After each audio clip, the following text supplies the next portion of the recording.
Hello, passengers, and welcome aboard the TV Pilot's License with service to New York and the Sheffield household. We ask that you please fasten your headphones, secure your podcasting device, and remember, we're actually looking for a nanny to join our team at TV Pilot's License. Requirements including providing nosh or witty jokes and providing your own wardrobe. If you're interested, please press the call button to apply.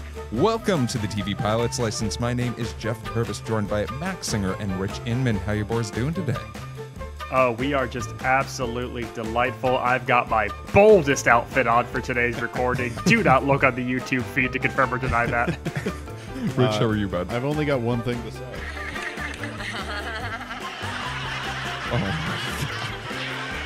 Well, gentlemen, we are could going you not to hear any of that? We could definitely hear a very iconic laugh and an iconic laugh track that we'll definitely be talking about more today because we are talking about Fran Drescher's The Nanny.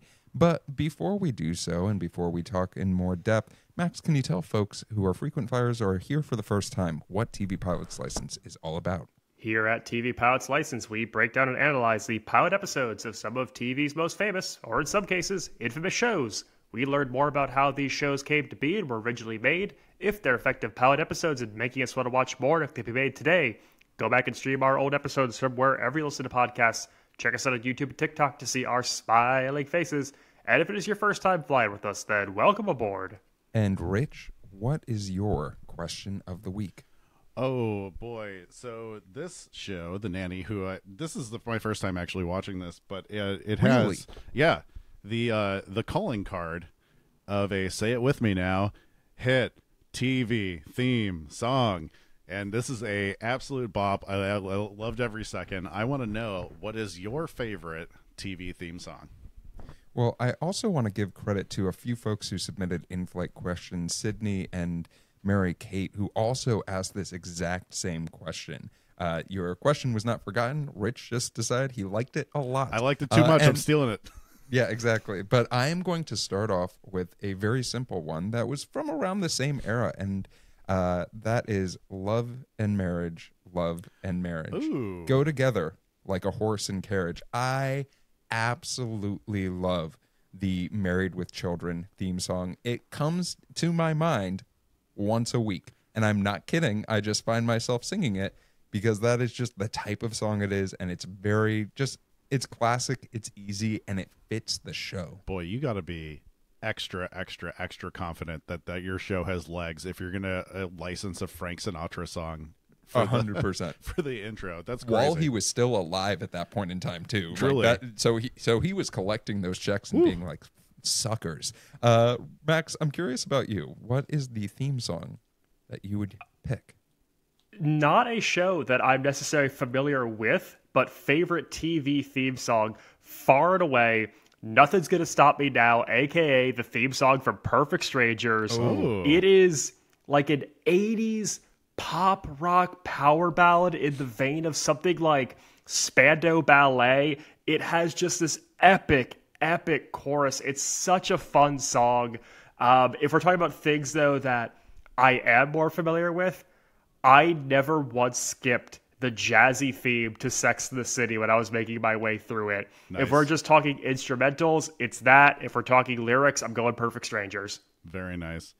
Rich, what about yourself? Mine boils down to a couple categories. Number one, I gotta go is a bop, but has nothing to do with the actual show itself, and that includes Mad Men and now Severance. Obviously, the Severance theme song is They Never Skip. I'm going has a flavor of the show, but is not actually about anything, and that is Tossed Salad and Scrambled Eggs, the theme from Frasier, and is about the show and has the flavor of it, which is the Fresh Prince of Bel-Air theme song. Ooh, yeah. A couple others that I was thinking about is one, the Family Guy theme song is really just it's great. Like it's very much in the same vein. Also done by Frank Sinatra, right? I believe not. But then the other one, like jokingly, that I was like, oh, that'd be really funny to say. But then I was like, wait a minute. Is the Power Rangers theme song from the original Mighty Morphin Power Rangers, where it's just Go Power Rangers multiple times, and it so perfectly fits in that category, Rich, of like a theme song that perfectly encapsulates the show. It can't encapsulates the show because it's like, this is ADD in a song, right? And there's going to be a synth, and you're going to fucking love it. And I'm like, yeah. Just a whole generation of guitar players trying to learn how to play tap solos. Oh my God. Well, Rich, thank you so much for that question of the week. Let's talk a little bit more about The Nanny. And we're going to start off with a quick synopsis. A middle-aged female is hired as a nanny to take care of the 3 children of a wealthy middle-aged male producer. I am intrigued why they chose to say middle-aged twice in the IMDb synopsis of this show. But Max, can you tell us a little bit more about how this show got made? Today, we are talking about the self-titled pilot of The Nanny, which originally aired on November 3rd, 1993 on CBS. And we're talking about the show's careers a little bit today. The duo of Fran Drescher and Peter Mark Jacobson. The Nanny is a collaboration by then husband and wife duo Drescher and Jacobson that came about with a little bit of luck. After making her debut in Saturday Night Fever, Drescher spent the 80s working in film and TV with roles including American Nights, This Is Spinal Tap, Ragtime, and UHF, among others. Oh, I love her. In 1991, she started Princesses, a short-lived CBS sitcom canceled after just 8 episodes. But it's this cancellation that leads to an opportunity at the network, taking her career to new heights. On a flight to London, Drescher bumps into Jeff Sadaski, CBS president, and convinces him to let her and her husband pitch a sitcom to the network. Sadaski agrees, but there's one small problem. No sitcom exists. In London, while visiting Princess's co-star and supermodel Twiggy, man, this is taking turns today. What the The hell? scenes of The Nanny begin to grow. After watching the relationship between Twiggy and her teen daughter, which Drescher describes as less parental and more of a self-serving advice mode, she calls her husband with a simple pitch. The sound of music, but instead of Julie Andrews, I come to the door.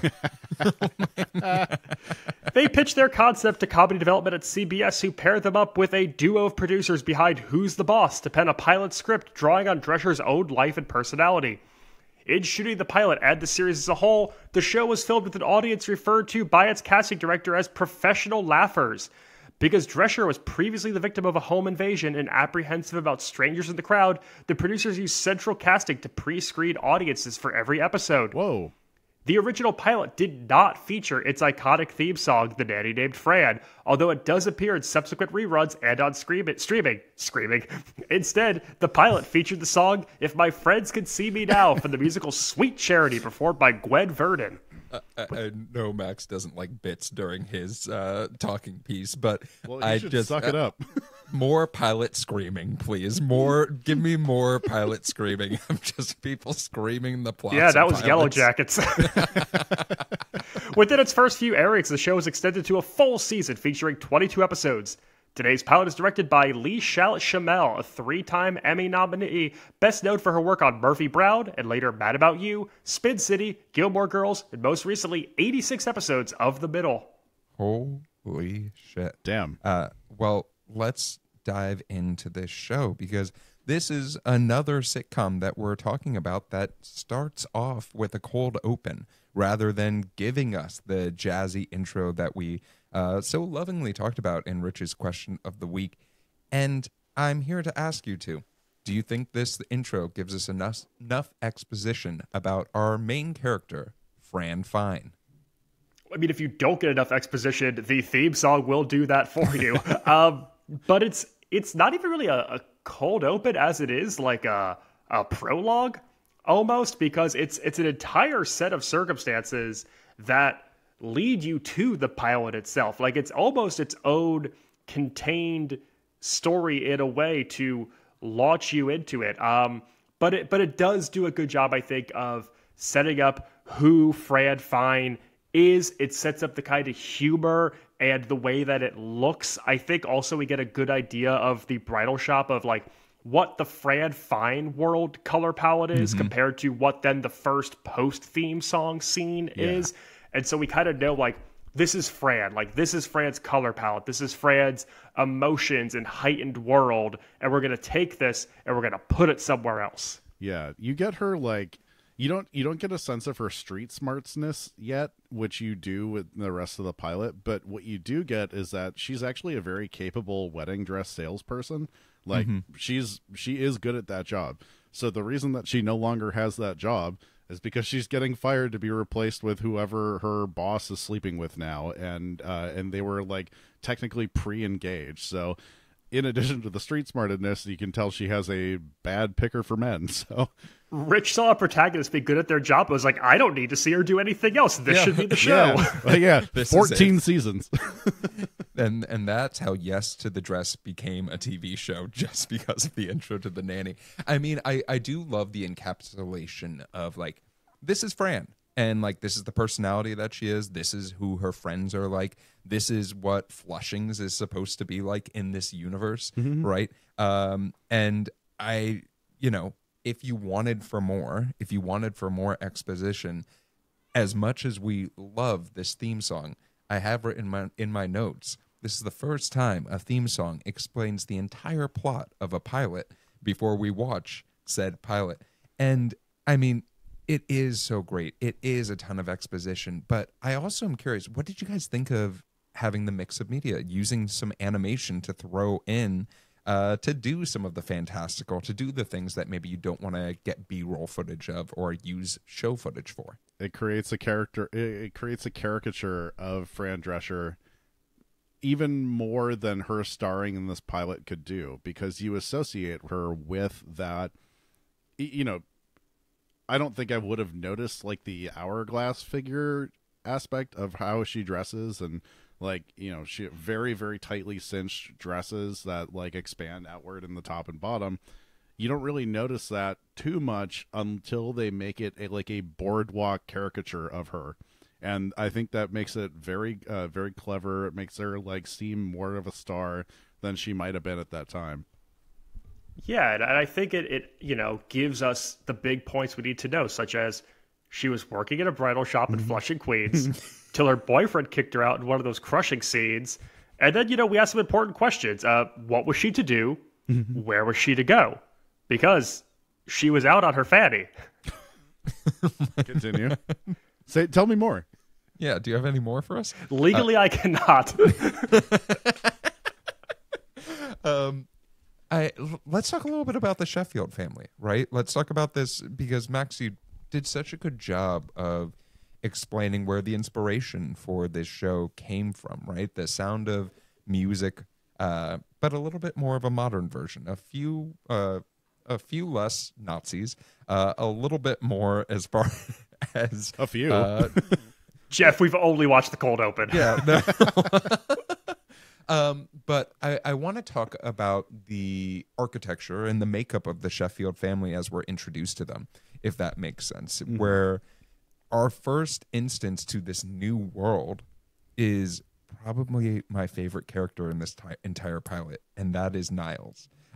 This butler that gives us the introduction to this family, and I will assert myself in saying that Daniel Davis had the most fun filming this pilot of anyone ever, because the lines that are written for this man are so perfect. Yeah, he's the Wilt Chamberlain of the script. He's the only one that gets to score the entire show.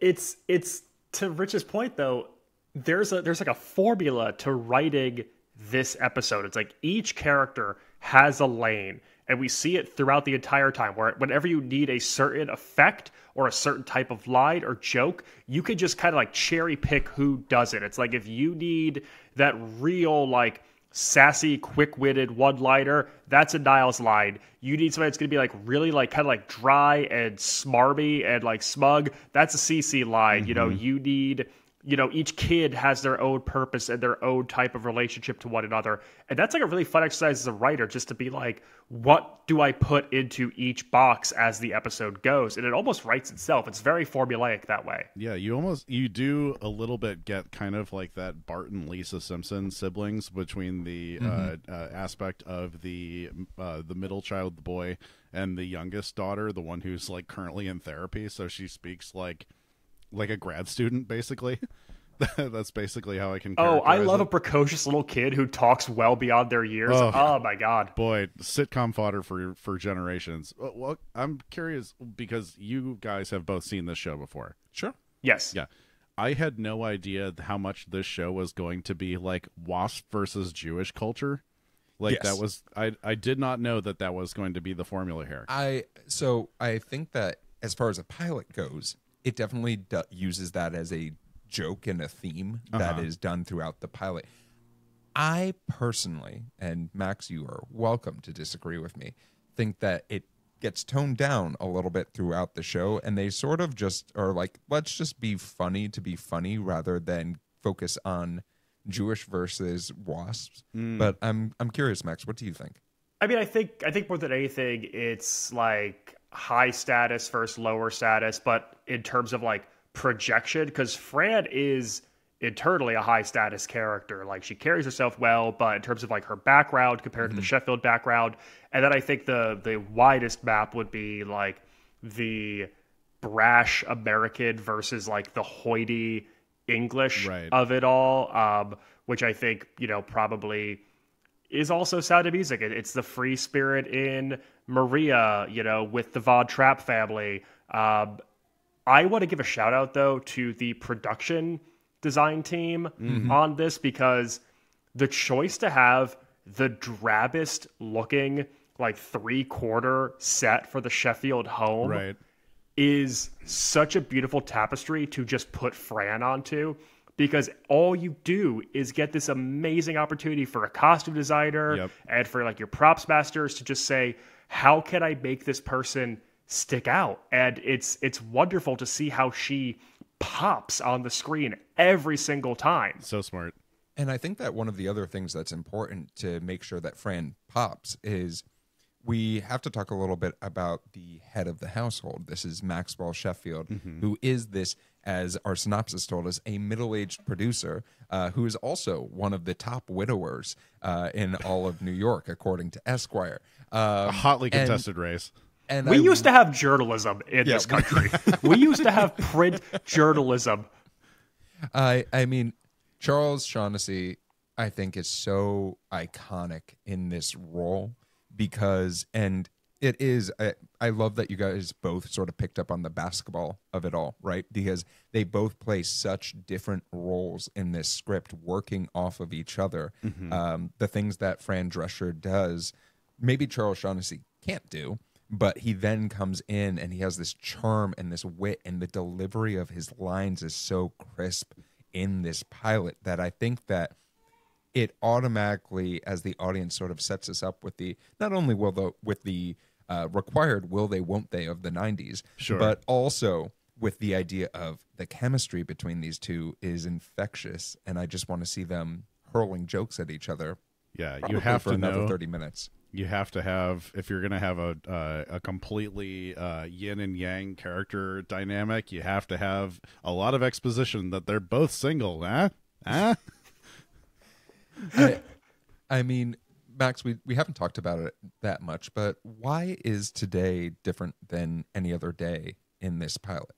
Well, it's a fun case of mistaken identity that we get to play that leads to our entire show as a whole. It's Fran Fine working as a door-to-door makeup saleswoman who ends up at the Sheffield home to sell makeup when they think that she is there for a nanny interview. And by just happenstance of there's no one else for the job, as a parent, let me just say that here's Max's there's weekly no corner. one else of it. There's no one else available is really, really a low bar for getting the job. I mean, this is a 90s like latchkey kid pilot concept as a whole. Parents today would never just be like, well, the agency said no one else can come here, so you, lady, you're watching our 3 kids. Like, that is a 90s concept if I've ever heard one. Big time. I'd also I will say one of the biggest themes that I saw from this entire show is how what a waste it is to be extremely wealthy and living in fucking New York. It sucks so much. All those kids should be out riding ponies in the fucking countryside next to a castle. Instead, they're in like a brownstone, and Fran Drescher is their nanny. Like, is their emergency backup nanny? And it absolutely, like, the school is like a private school, clearly, but it is just what a you can't even go to your parents' get-togethers and stuff like that. It is that's trash. I would be so angry at my parents for not raising me in England after this. I mean, but think about sort of what they were basing this off of, right? Like, if you think about the Sound of Music, the Von Trapps, like, it was the children were to be seen when chosen and not heard from unless it was time to sing. And I do really love the joke that was made of like, oh, it's time for me to sing "Climb Every Mountain" by Fran Drescher. Because I was like, holy shit! God, we made the joke, we said it out loud. Now we could reference it every single episode and I'd still find it funny, or we can just be done with this joke at the end of the day. I mean, as far as we could definitely go point by point on this pilot, we could. We won't. But I want to hear from you two as far as this is a pretty tight pilot as far as the number of scenes that we have, the amount of, even though we have this 3/4 set that Max was talking about, we don't go many places. This is filmed on a lot. I'm curious for you two, what were some of the scenes that maybe stood out to you or things that you want to really highlight as far as parts of the plot of this pilot? I mean, okay, so an article just came out this week saying, talking about how Brooklyn Nine-Nine has the most words per script or per episode of like any TV show that's ever been in existence. This has to be number 2. This is a holy Christ. It felt like Aaron Sorkin wrote the script. It is so dense. There is so much talking back and forth. No one takes a breath the entire time. Like, I know that maybe that's the intended pattern of the script, but good God, it must have been hard.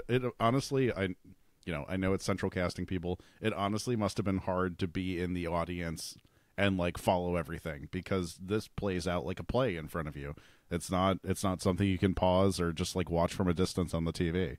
All these professional laughers going home be like, I don't know if I could do it, honey. They want so much out of me. I didn't sign up. I'm not cut out for this life of being a laugher. I don't know. I'm going back to law school.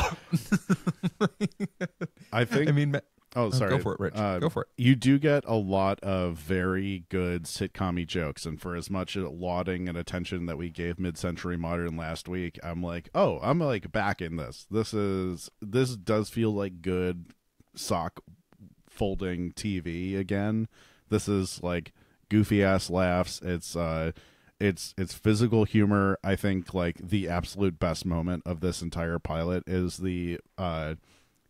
when they're going into this party and the dad is very excited. Charles Shaughnessy is very excited to have his kids welcomed into the party, or reluctant, I should say. He's reluctant to have them in the party. And he's like, oh, yeah, here's my rapscallion son. Yeah, come join this party. Immediately frisks him down to make sure he doesn't have anything on it. Beautiful physical comedy. It just like has everything that you want from a sitcom.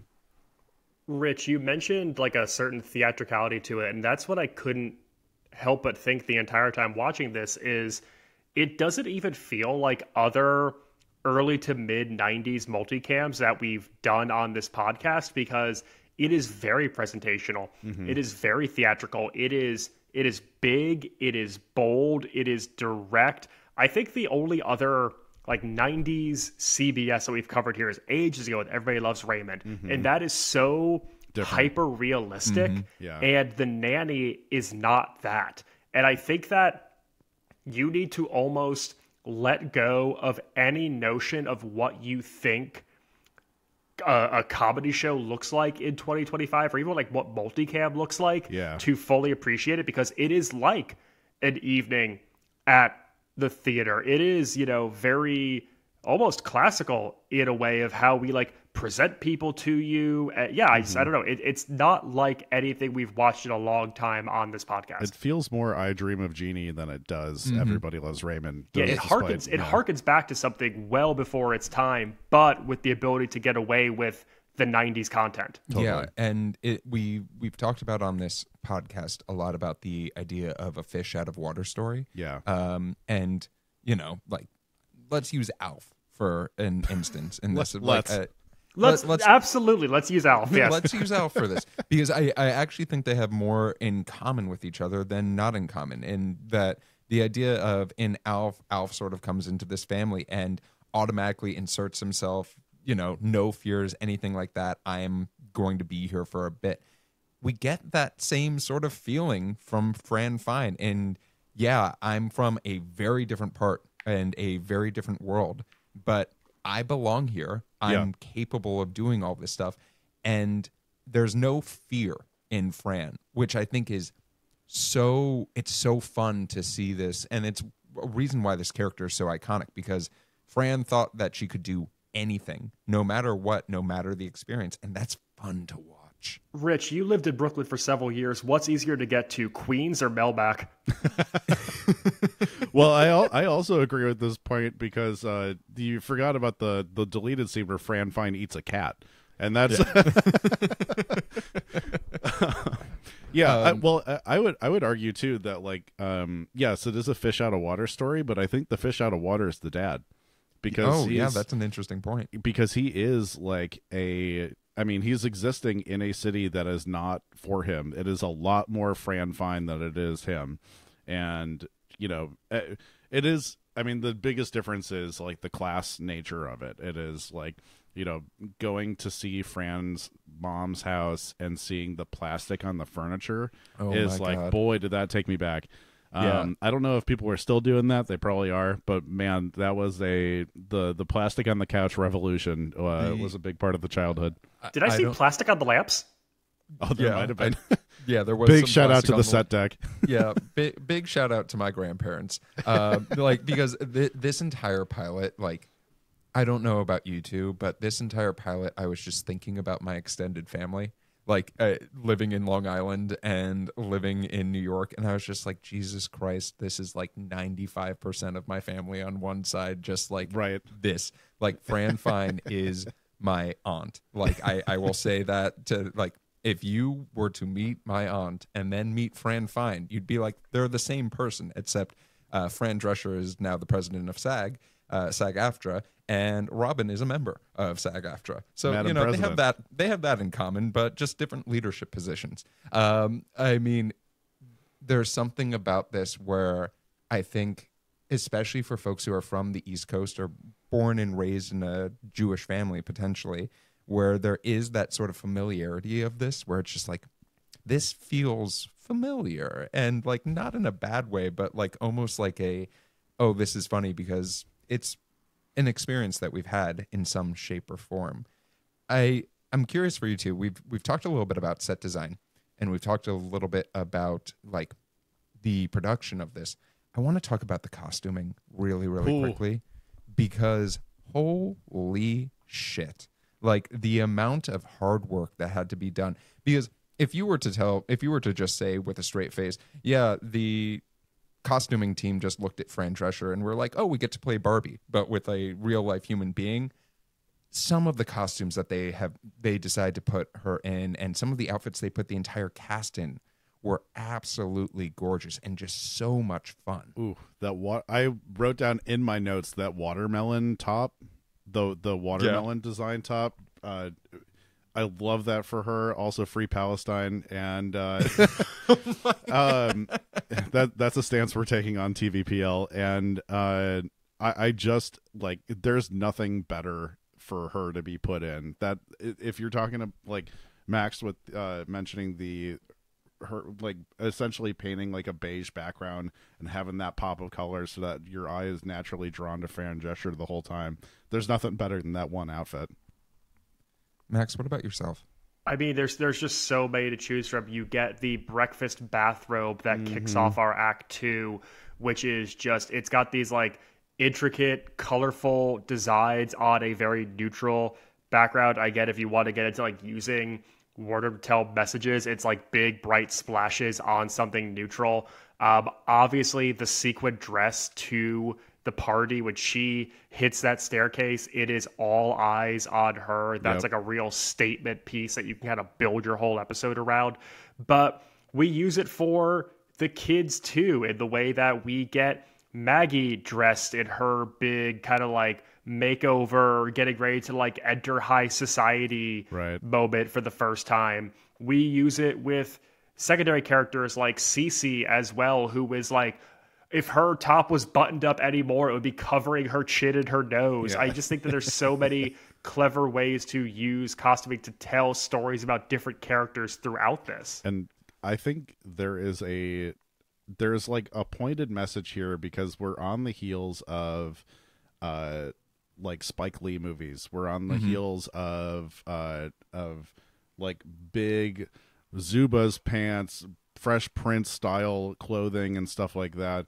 This is that infusion of like actual like New York style of the time into just the stuffiest shirt environment you could possibly imagine. Well, we do have a all is lost moment. I think it's important for us to sort of talk about how this pilot ends, right? Because, well, Max, you talked about hiring a nanny, and there are certain qualifications that are needed, but also there is such a thing as realizing that work can be temporary. And Fran, in this instance, in the eyes of Mr. Sheffield, is a temporary solution and becomes fired. Let's talk about this final scene, though, in this pilot, because it very easily could have just been Fran in her parents' apartment. We don't meet the mother.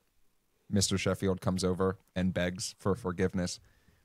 But they chose to make it just funny. They chose to make it a comical end to a pilot with a resolution that means we get more of Fran. We get more of this. Yeah. And I'm curious for you two, what did you think of this resolution scene and this sort of reveal of, oh, we get an understanding of where Fran is from as well? I mean, I think for me, you know, we've talked on Sound of Music a bit, but this is kind of more of like a My Fair Lady moment where it's like Higgins going back to her at the end of the musical being like, in that it's romantic, but in this it's just like, I need this person. Like, I need this person in my life. And we get there through eating a sandwich, a thing that's brought many a moment of clarity to me in my adult years. And I think it's just a really touching way. And also, it gets Sheffield into Fran's world. It's the first time that we see kind of a reversal here. She's been the fish out of water, and now he must go to whatever neighborhood Flushing. it is in Queens. He didn't take a subway, let's be honest. He got a ride there. But Horse and carriage. He is, brought to the other side, and we see how he interacts in that environment. And that also gives us the classic sitcom thing of now we can cross all these people together. Yep. We could cross Fran's mom Sylvia with the Sheffields and the Sheffield world. We could cross, the Sheffields into, Jewish middle-class Queens. Yeah. And now all of a sudden, everything is fair game. We've blown the walls off of this world through this last scene. Into the bridal shop too. The kids get the first exposure to that. But I mean, Jeff, I'm glad you brought this up, because if you're a writer listening to this, this is a great idea. Or like, this is the cycle that you should take your protagonist, who has a big personality, through. It is, they're too brash, they're not accepted. All right, there's no other option. She's got to come in. You fire her because of her personality. You realize that you need the personality, and that's how you do it. That is absolutely textbook.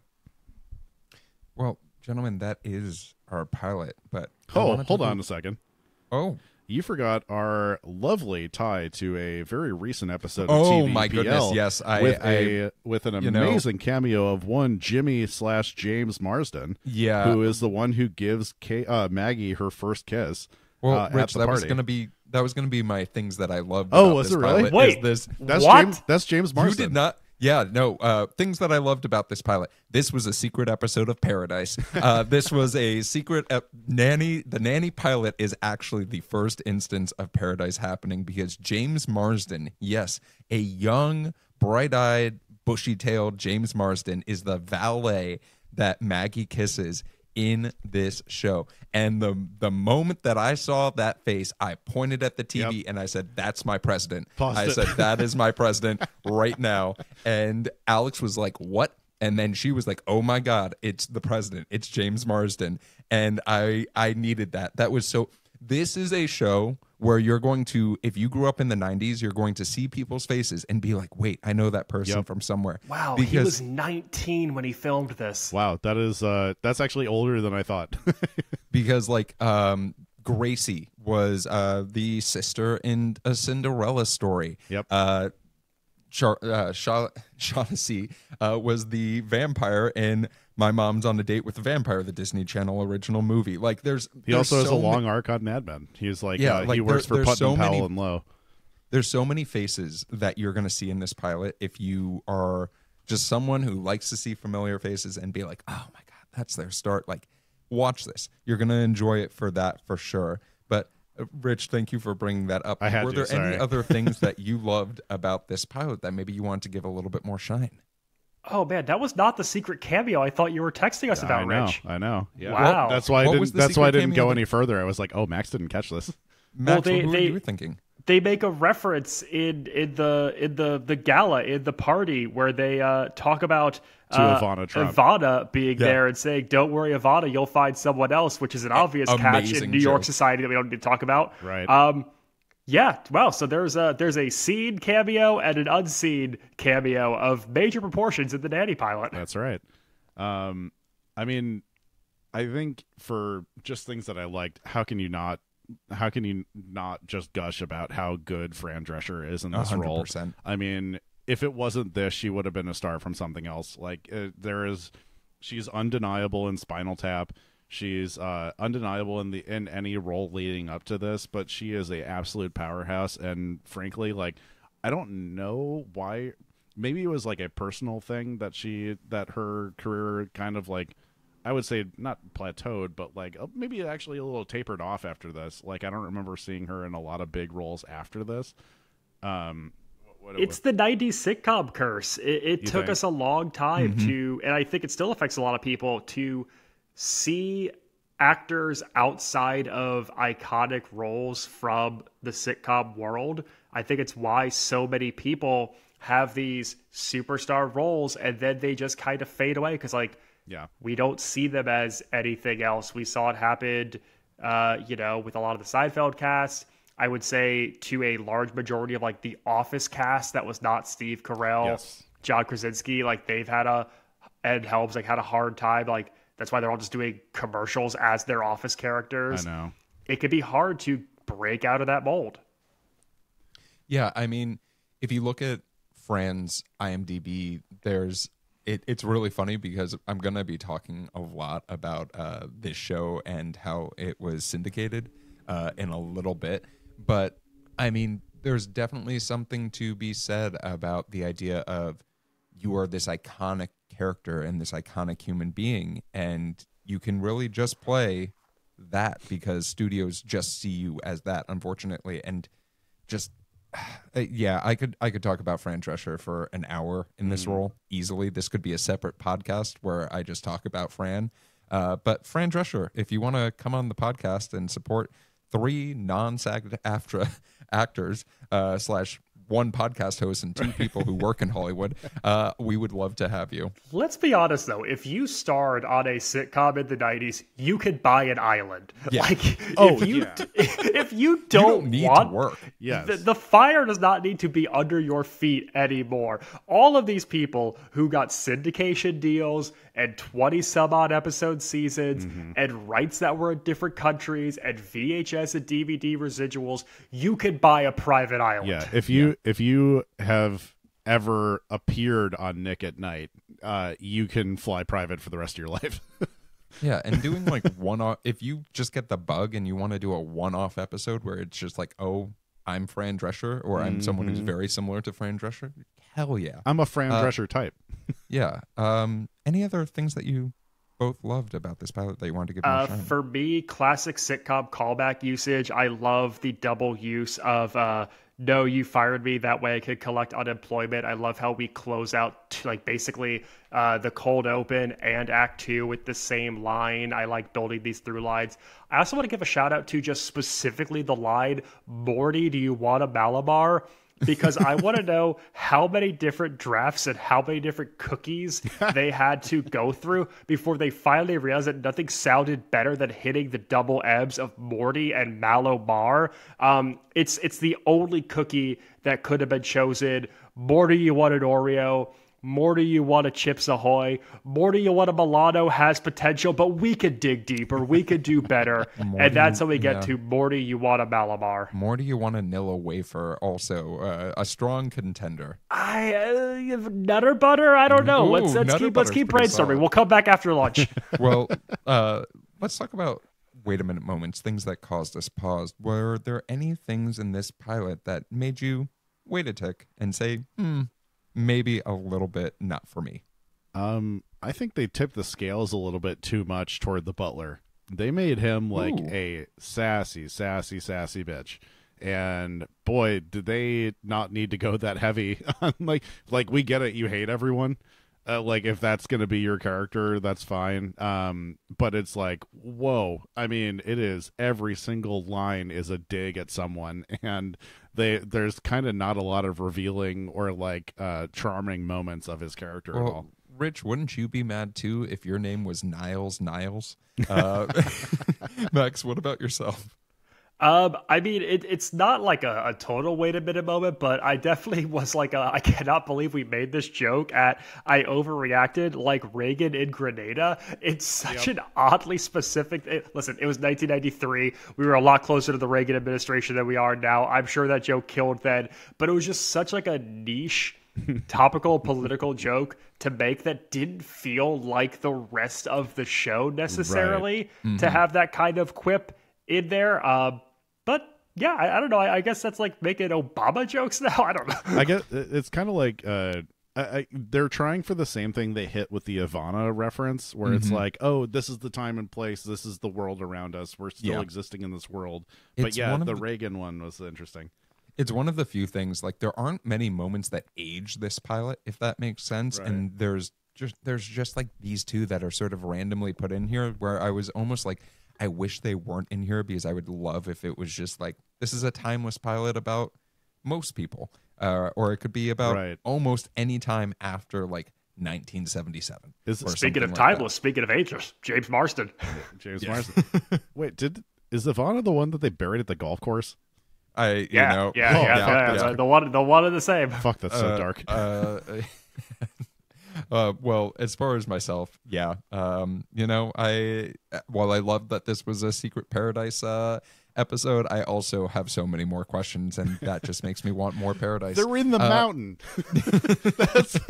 That's the hardest part to get through about the nanny. They're in the mountain.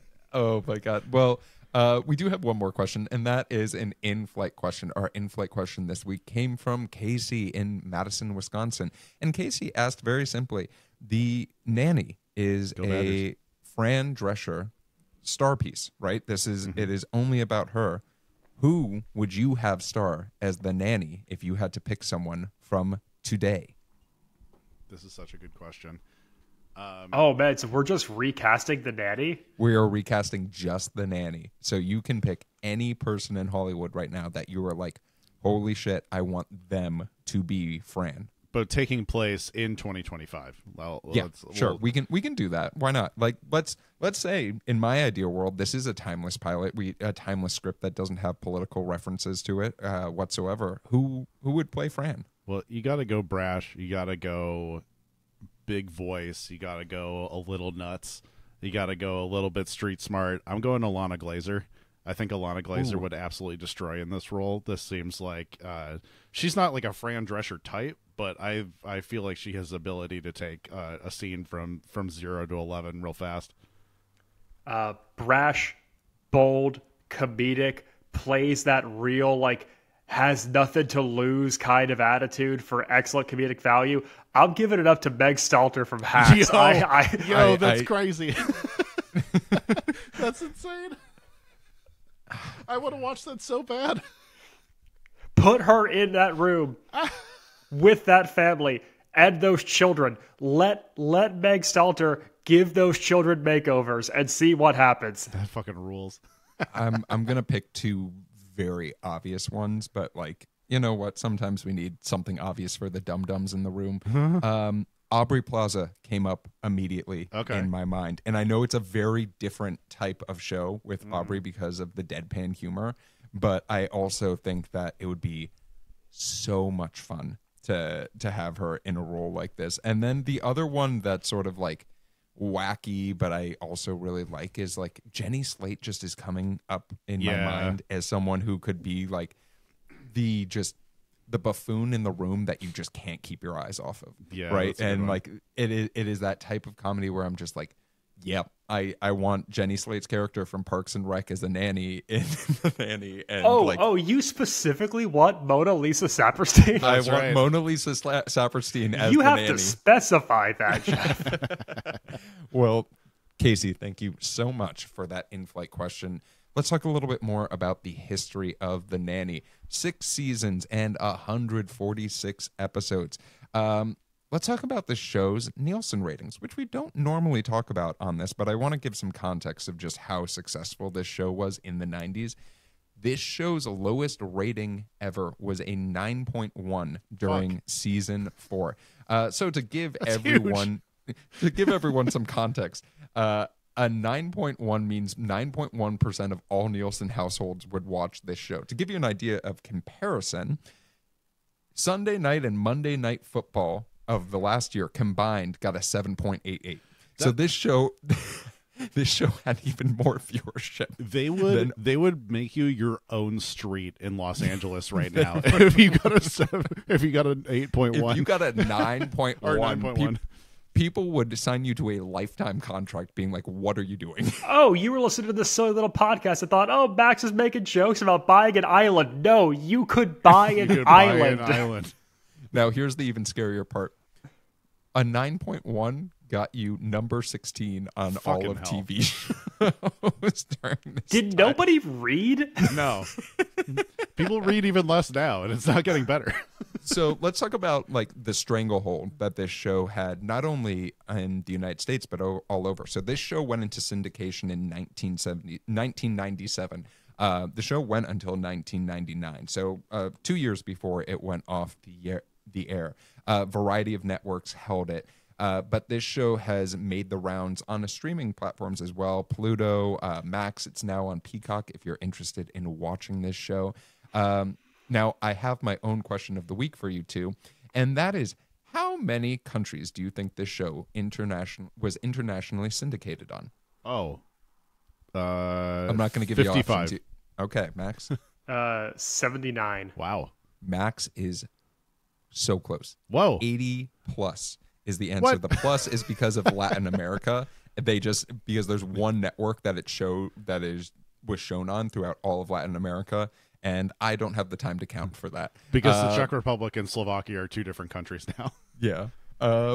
So as far as awards, this show was nominated for 33 different awards and had 6 wins. That includes a Emmy for costuming and also a Emmy for Benjamin Salisbury for Young Artist Award. That was the young boy in this.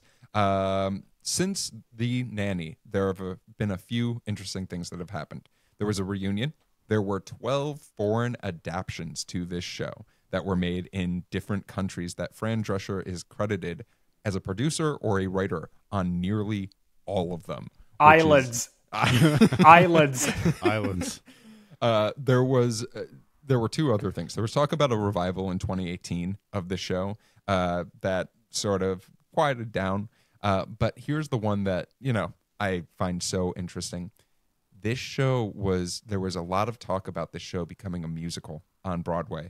The musical was going to be written by Rachel Bloom and by her writing partner, Adam Schlesinger.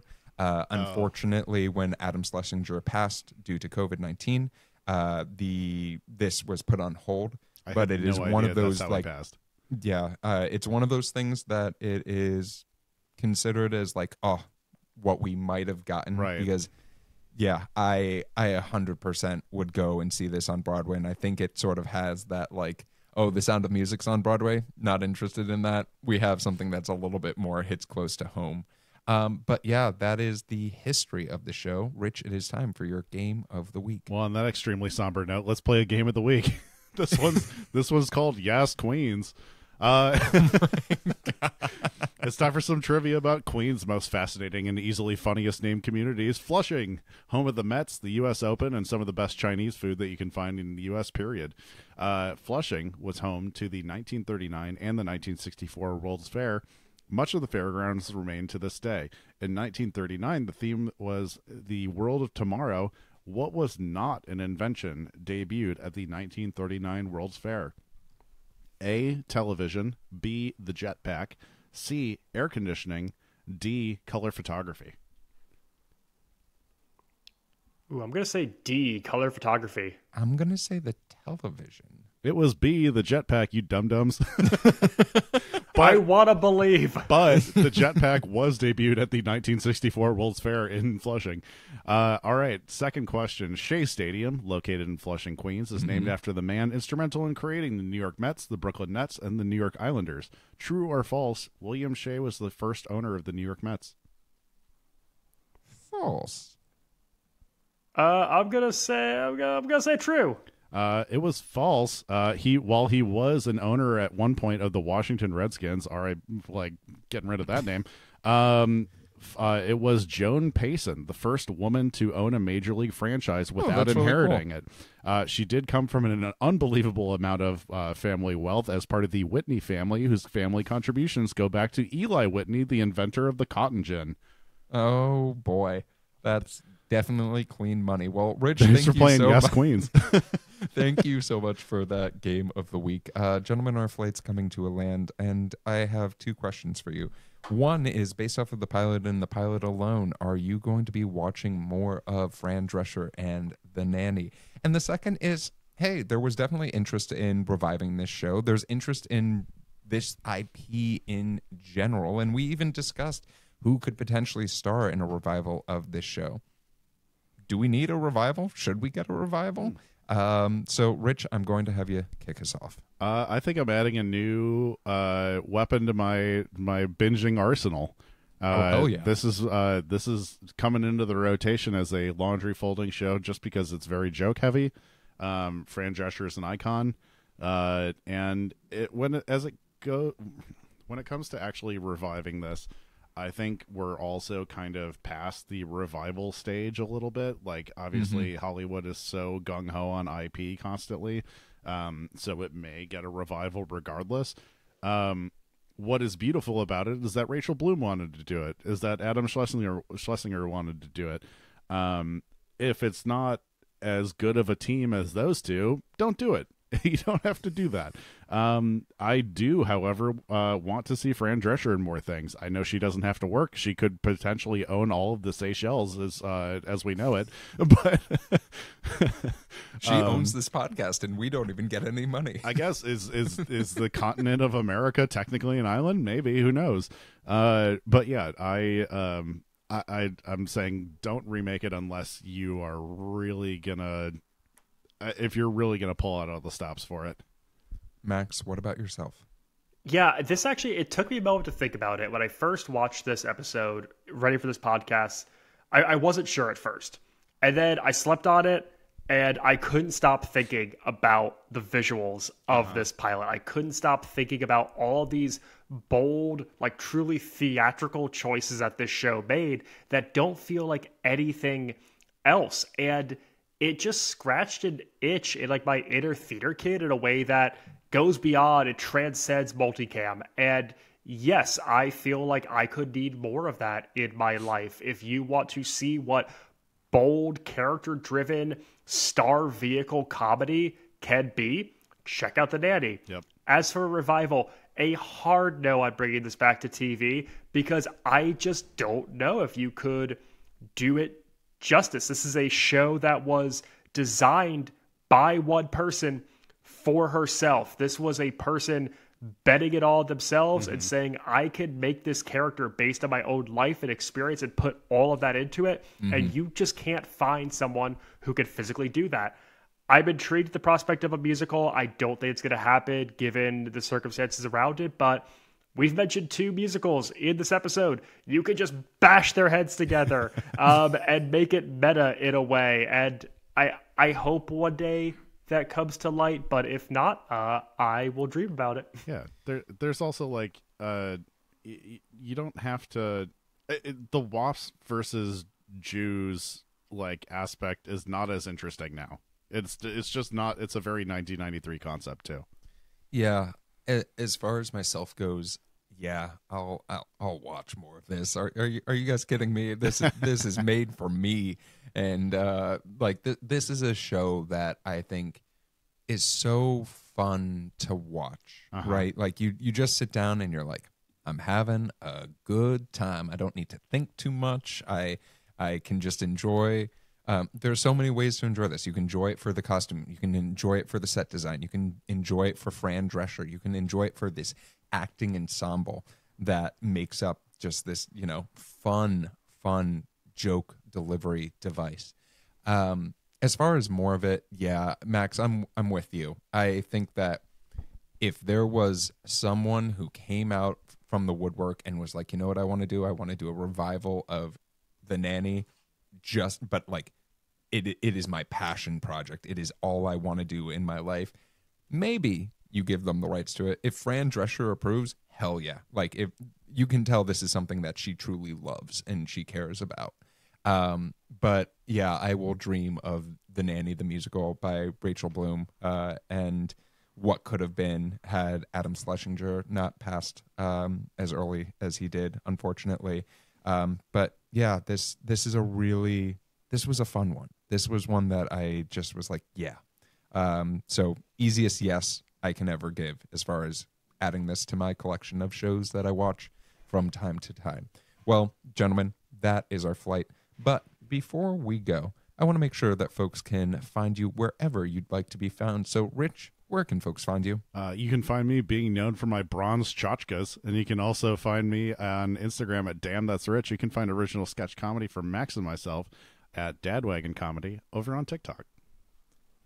Max? Oh, you can find me having style and flair and on all things social media at Maxwell Sig. And you can find me.